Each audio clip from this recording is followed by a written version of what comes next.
Good morning dear students.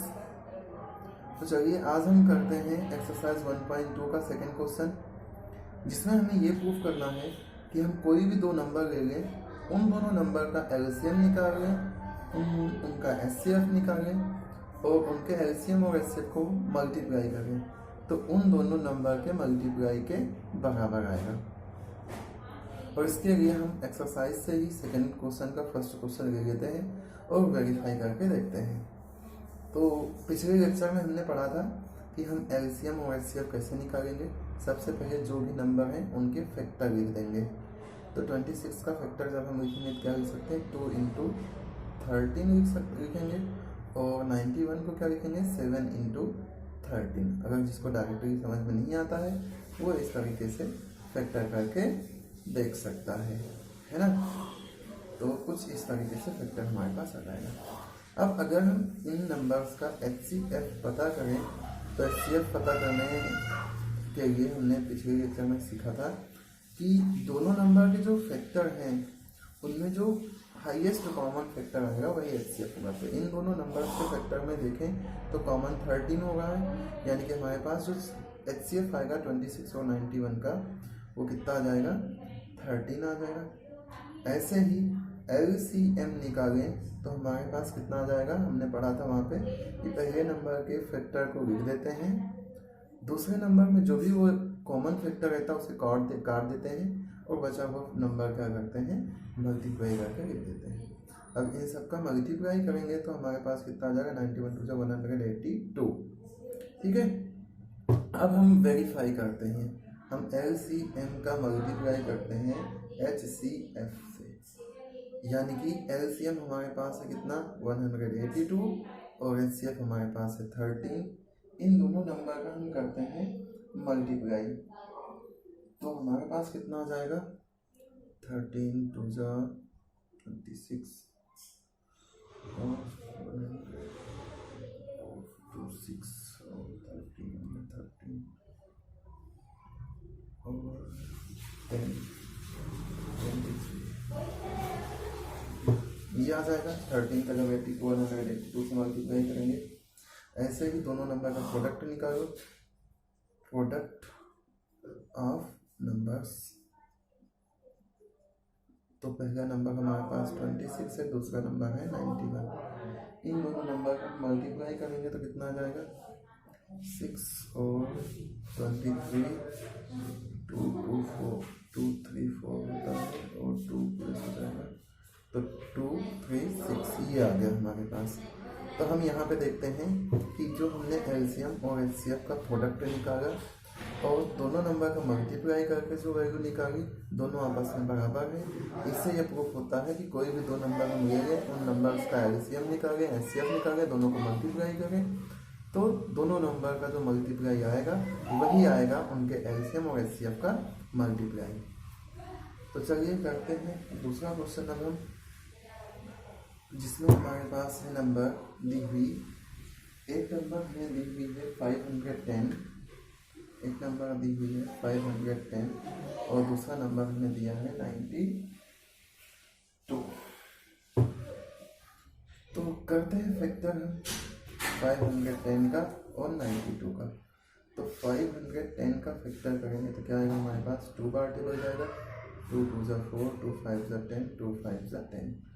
अब कितने से टेबल जाएगा, 5 से, 5 5 जा 5 1 जा। इसके आगे फिर से कितने से जाएगा, 3 से। सॉरी मिस्टेक हो गया, यहाँ पे सही कर रहे हैं लेकिन हमें असेंडिंग ऑर्डर में चलना है। 510 2 से करेंगे तो 2 2 जा 4 2 5 जा 10 2 5 जा 10 5 10 12 यानी कि 3 से डिवाइड हो जाएगा। 2 8 जा 24 3 8 जा 24 और 3 5 जा 15। अब 5 से करेंगे तो 5 1 जा 5 5 7 जा और ये 17 से होगा नंबर, यानी कि हम 510 को लिख सकते हैं कितना, 2 इंटू 3 इंटू 5 इंटू 17। ऐसे ही 92 को हम क्या लिख सकते हैं, 92 का फैक्टर कर लीजिए। 2 से करेंगे तो 2 4 जा 8 2 6 जा 12, फिर 2 से करेंगे कितना आ जाएगा, 2 और 3 फिर 23 बार डिवाइड करना पड़ेगा, यानी कि इससे क्या लिख सकते हैं, 2 इंटू 2 इंटू इंटू 20, ये आ गया हमारे पास दोनों नंबर का फैक्टर। फिर से सेम प्रोसेस हम करेंगे जैसे हमने पिछले क्वेश्चन में करा, या हम जैसे पहले सीख चुके हैं कि HCF जो होगा, जो दोनों में हाईएस्ट कॉमन होगा। दोनों में हाईएस्ट कॉमन क्या है, यहाँ पे देखें तो 2 कॉमन हो रहा है, इसके अलावा कुछ भी कॉमन नहीं हो रहा है, तो HCF कितना आ जाएगा हमारे पास 2। ऐसे ही LCM पता करें तो हमारे पास कितना आ जाएगा, पहले नंबर के फैक्टर को लिख देते हैं, 2 इंटू 3 इंटू 5 इंटू 17। दूसरे नंबर में केवल ये कॉमन होगा तो इसको काट देते हैं, बचा कितना हमारे पास बचा 2 इंटू 23। इन सब का कर देते हैं हम मल्टीप्लाई, और हम देखते हैं कितना आता है हमारे पास। तो क्या जाएगा हमारे पास मल्टीप्लाई, देखिए 5 टू ज़ा 10 और ये 7 51, 51 टू ज़ा 102, 102 आया, 10 आया और 23 आया, तो 23 से मल्टीप्लाई कर देते हैं तो 46 और 23 और 0, ठीक है। तो इन सब का मल्टीप्लाई हमारे पास कितना आ गया, 2 3 4 6 0। तो एलसीएम हमारे पास आया है 2, एचसीएफ हमारे पास आया है 2 और एलसीएम आया हमारे पास 2 3 4 6 0। अब दोनों एलसीएम और एचसीएफ का मल्टीप्लाई करते हैं, एचसीएफ इंटू एलसीएम, तो कितना हो जाएगा हमारे पास, देखिए एलसीएम है 2, एचसीएफ है 2, एलसीएम हमारे पास 23,460। मल्टीप्लाई कर दीजिए, 2 6 ज़ा 12, 2 4 ज़ा 8 1 9, 2 3 ज़ा 6, 2 2 ज़ा 4, ये आ गया। और दोनों नंबर का प्रोडक्ट करते हैं, प्रोडक्ट ऑफ नंबर्स, तो हमारे पास कितना आ जाएगा 510 इंटू 92, तो 1 0 102 कैरी 10, 51 9 जा इतना आ जाएगा, और 10 इसमें प्लस कर दें तो कितना आ जाएगा, गलत आ रहा है,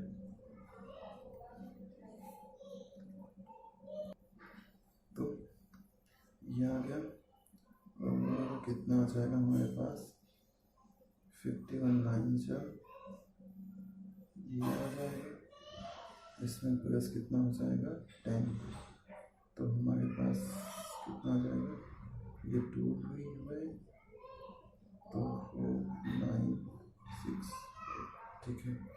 तो देखिए इन दोनों नंबर्स का मल्टीप्लाई करते हैं तब उतना ही आता है जितना हमने इनके एलसीएम और एचसीएफ को प्रोडक्ट किया है तो आया है। यानी कि हमारे पास जो ये स्टेटमेंट है कि अगर हम दो नंबर का एलसीएम निकालें, दोनों का एचसीएफ निकालें, उनको मल्टीप्लाई करें तो वही आएगा जो इन दोनों नंबर्स को मल्टीप्लाई करने पर आता है। तो इसका जो तीसरा क्वेश्चन है वो मैं आप लोगों को करने के लिए देता हूँ, आप खुद ट्राई करिए और कमेंट करके बताइए हमें कि आप कर पाए या नहीं कर पाए। तो जो थर्ड क्वेश्चन है वो है 336 एंड 54, इन दोनों का एलसीएम निकालें, एचसीएफ निकालें, दोनों को मल्टीप्लाई करें, इन दोनों को भी मल्टीप्लाई करें और देखें सेम आता है या नहीं आता है, और कमेंट करके ज़रूर बताइए। तो चलिए अब तीसरे क्वेश्चन पे आते हैं जिसमें हमें इन तीन नंबर का पता करना एलसीएम और एचसीएफ। तो प्रोसेस तो हमारा सेम रहेगा जैसे हम पहले करते आए हैं। इनका क्या लिखेंगे, फैक्टर। तो करते हैं स्टार्ट। 12 का फैक्टर क्या हो जाएगा, 2 इंटू 2 इंटू 3।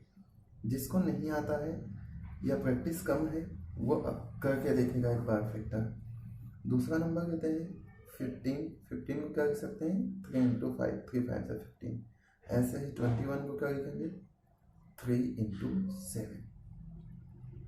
अब हम HCF कैसे पता करते हैं, ठीक है, और एलसीएम कैसे पता करते हैं। प्रोसेस जो है दोनों में सेम ही है। क्या करना है HCF के लिए, HCF के लिए पता करना है कॉमन फैक्टर। तो पता करते हैं, इसमें 3, इसमें भी 3, इसमें भी 3, यानी कि तीनों में कॉमन नंबर जो है, कॉमन फैक्टर जो है क्या है, 3 है। यानी कि इन तीनों नंबर का जो HCF हो गया क्या आया, वो आया 3। LCM करते हैं पता। LCM पता करने के लिए वही प्रोसेस जो हमने दो नंबर्स में करा था, पहले नंबर का फैक्टर लिख दो, पहले नंबर का फैक्टर हमने लिख दिया, बाकी नंबर्स में जहाँ भी आ रहा है वो सेम फैक्टर उनको काट दो।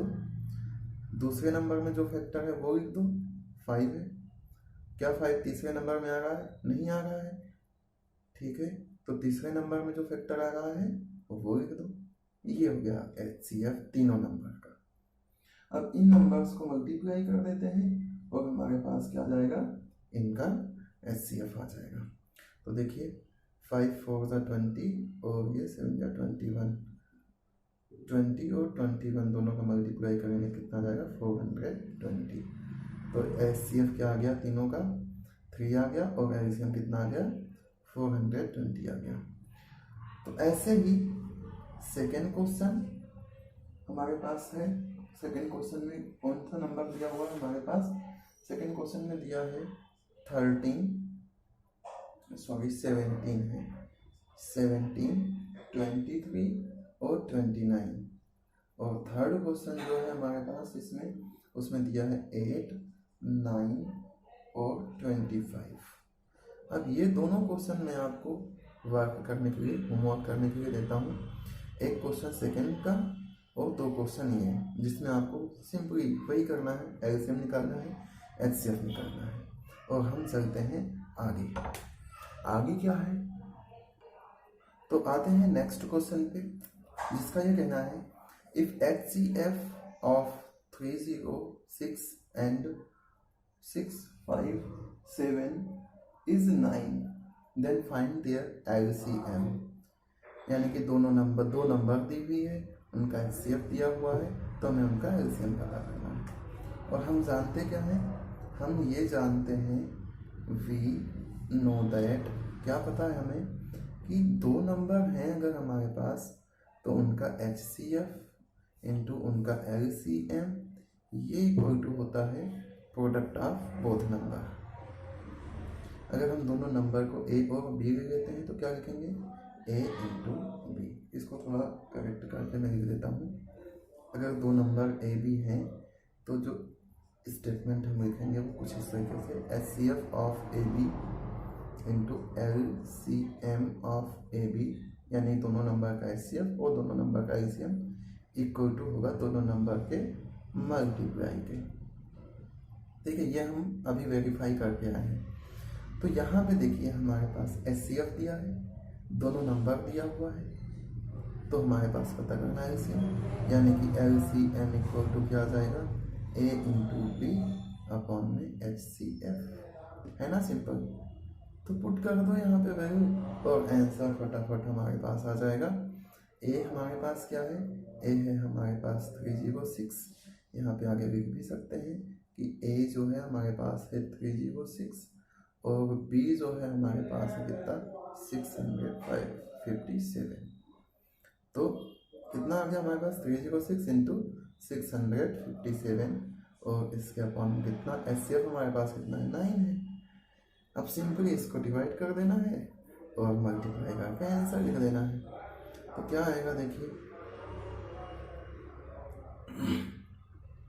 9 से डिवाइड कर दीजिए, 9 1 जा 9 और 9 3 जा 27, कितने बचे 3 36 और 9 4 जा 36। हमारे पास कितना आ गया, 34 इंटू 6 5 और 7।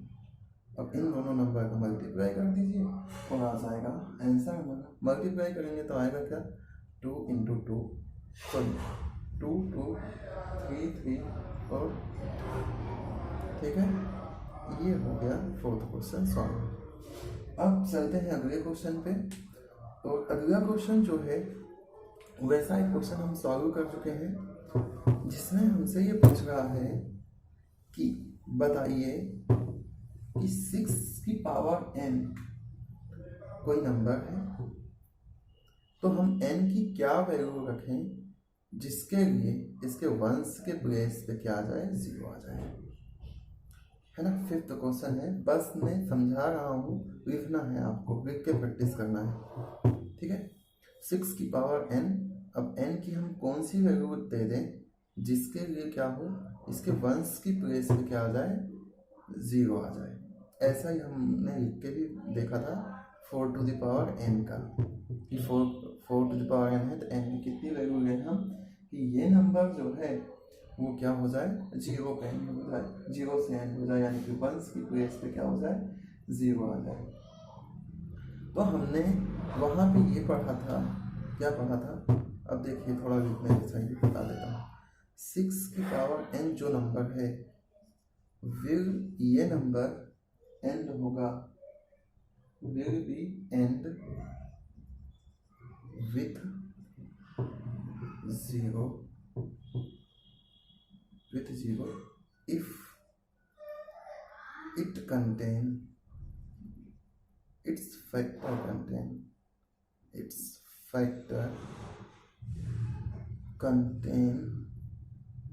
2 into 5,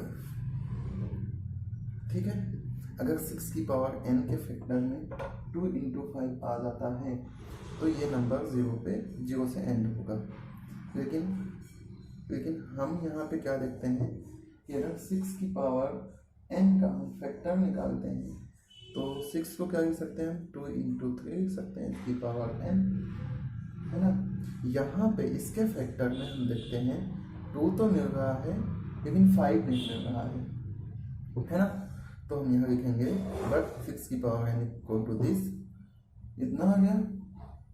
तो हम यहाँ पे बोल सकते हैं in this prime factorisation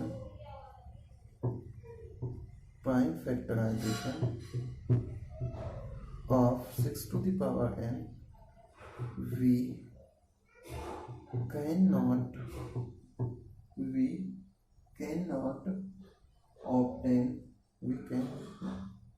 cannot obtain 5 as factor. So the number 6 to the power n cannot be expressed, cannot be end with 0, ठीक है। तो ये हमने वहाँ पे ऐसे भी समझा था कि अगर हमें एक 0 चाहिए एंड में तो 2 into 5 होना चाहिए, अगर हमें 2 0 एंड में चाहिए तो हमें 2 to the power 2 into 5 to the power 2 चाहिए। ऐसे ही हमें एंड में जितने 0 चाहिए उतने 2 और उतने 5 फैक्टर में चाहिए। लेकिन यहाँ पे हम देखते हैं तो 2 तो मिल रहा है लेकिन 5 नहीं मिल रहा है, इसलिए ये नंबर जो है 2 से एंड नहीं होगा। अब आइए करते हैं नेक्स्ट क्वेश्चन। हाँ, तो नेक्स्ट क्वेश्चन जो है ये कहता है एक्सप्लेन, बताइए कि ये नंबर और ये नंबर कंपोजिट क्यों है। तो कंपोजिट क्यों है, कंपोजिट के बारे में पहले समझ लेते हैं। कंपोजिट किसे बोलते हैं, कंपोजिट नंबर, हम उस नंबर को कंपोजिट बोलते हैं जो खुद से 1 से डिवाइड हो जाए, इसके अलावा किसी भी एक नंबर से डिवाइड हो जाता है तब हम उस नंबर को बोलते हैं कंपोजिट, है ना। कोई ऐसा नंबर जो 1 से डिवाइड हो जाता है, खुद से डिवाइड हो जाता है, उसके साथ साथ एट लीस्ट 1 नंबर से डिवाइड हो जाता है, एट लीस्ट 1 कोई ऐसा नंबर होता है जिससे और भी वो डिवाइड हो जाता है। जैसे कि 8 है, 1 से भी डिवाइड होगा, 8 से भी डिवाइड हो जाएगा, इसके साथ साथ ये 2 से भी डिवाइड होता है, 4 से भी डिवाइड होता है। तो अगर ऐसा हो जाता है तो हम उस नंबर को बोलते हैं कंपोजिट नंबर। तो क्या हम इन नंबर्स को कुछ ऐसा लिख सकते हैं या इनके इस एक्सप्रेशन से हम ये पता कर पाते हैं या किसी और नंबर से भी डिवाइड हो जाता है। अगर हो जाता है तो कंपोजिट है और नहीं हो पाता है तो प्राइम है। तो देखते हैं, पहला मैं ये करके बता रहा हूँ, आप ये ट्राई करेंगे फिर मैं बताऊँगा, कमेंट करके बताइएगा। तो पहला नंबर हम ले लेते हैं टेक या ऐसे लिख लीजिए 7 इंटू 11 इंटू 13 प्लस में 13। ना इसको हम क्या लिख सकते हैं, देखिए दो टर्म है, इसमें भी 13 है, इसमें भी 13 है, तो मैं क्या करता हूँ 13 कॉमन कर देता हूँ। तो हमारे पास कितना बचेगा 7 इंटू 11 प्लस में 1। अब ये कितना आ जाएगा 13 और यहाँ पे 77 प्लस में 1, और इसे हम क्या लिख सकते हैं 13 इंटू 78। अब देखिए ये जो भी नंबर रहा हो, जो भी नंबर रहा हो खुद से डिवाइड हो ही रहा है, 13 से भी डिवाइड हो रहा है, 78 से भी डिवाइड हो रहा है, और इसके साथ साथ अगर मैं 78 के भी फैक्टर करने की कोशिश करूं तो उससे भी ये डिवाइड हो जाएगा। जैसे देखिए 13 से डिवाइड हो जाएगा, ये 2 से डिवाइड हो जाएगा, और 3 से भी डिवाइड हो जाएगा, और ये 13 से डिवाइड हो जाएगा। तो इस नंबर का कितने इतने सारे फैक्टर्स हो गए, 13 से भी डिवाइड होता है, 2 से भी डिवाइड होता था, 3 से भी डिवाइड होता है। तो इसका मतलब ये हुआ कि 1 और खुद जितनी जो भी वैल्यू होगी उसके अलावा ये किसी और नंबर से भी डिवाइड होता है, यानी कि ये जो हमारे पास नंबर दिया हुआ है ये नंबर क्या है, कंपोजिट है। ठीक है, आ गया समझ में।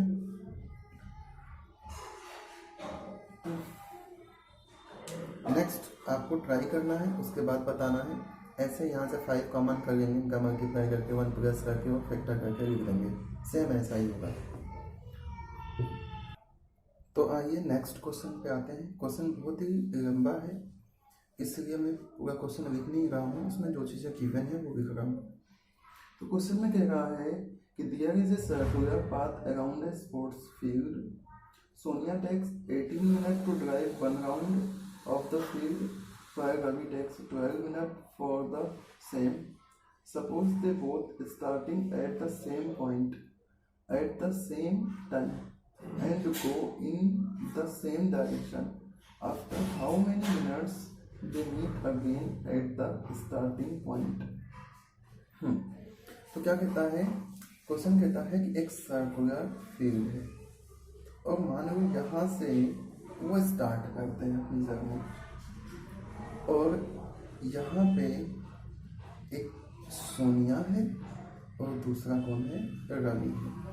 दोनों सेम डायरेक्शन में चलना शुरू करते हैं। रवि को जो टाइम लगता है वो 12 मिनट का लगता है, और सोनिया को जो टाइम लगता है इसको कंप्लीट करने में वो लगता है 18 मिनट टाइम लगता है।